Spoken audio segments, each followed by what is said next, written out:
So we describe Guardian Labs as a branded content agency.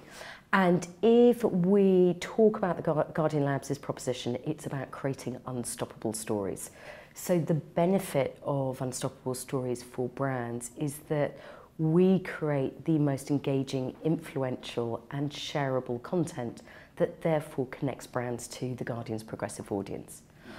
I think where we really strive to set ourselves apart in the market is really in three key areas. The first area is in the depth and breadth of our editorial talent. So sitting across the Guardian and within Guardian Labs, we not only have, if you like, more traditional journalistic skills, so we have editors and picture editors, but we've now really broadened our skill set where we now have video expertise, creative technologists and product managers. So editorial for us is an absolute core strength. Secondly, it's to do with technology. So increasingly we're creating solutions such as apps, whether it's EE and Guardian Witness, whether it's the Happy for Life app for Beagle Street, where it is our technical expertise that is allowing us to create highly innovative solutions. And then last but not least, and I think this is going to be a real focus for Guardian Labs this year, is around data. So for us, data not only enables us to really develop insightful campaigns that will really work for the audience, but critically, as we become more sophisticated about ROI models, it will enable us to track and optimize campaigns throughout the life cycle.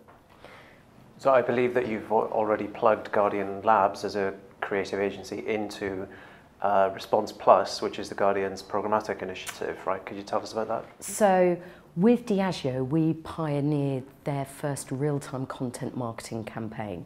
So the first brand to get on board was Diageo, and we launched a campaign before Christmas where we were creating relevant branded content in response to surging stories. So we are now in talks with Diageo about rolling that out across some of their other brands and testing the effectiveness of this for the likes of Guinness as we go through the rest of this year. Can branded content succeed when it is published and exists primarily on a single publisher site such as The Guardian, or does it need to go wider? Can it go wider through something like the recently announced Pangea alliance? It's really interesting that you talk about Pangea because at the moment we are looking to confirm one of our first global deals, which will mean that Guardian Labs' content that's created in London can then be distributed across all of the media owners that are part and parcel of the Pangea alliance. I think interestingly for us, it really does depend on the objectives of the campaign as to whether or not we look to distribute that content off Guardian platforms. I think one of the areas that we're beginning to move into is white label content production, where we actually are creating content that solely sits on our clients' owned channels. What do you think is the biggest challenge for brands when it comes to creating content? I think one of the biggest challenges for brands is really the ROI.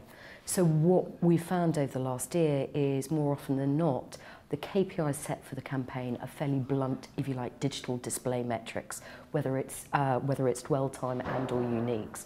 Now clearly they are important, but where we're trying to move towards is, if you like, slightly more sophisticated modelling in terms of shifts in brand awareness, brand perception, shifts in propensity to buy, as well as word of mouth, both online and in the offline environments.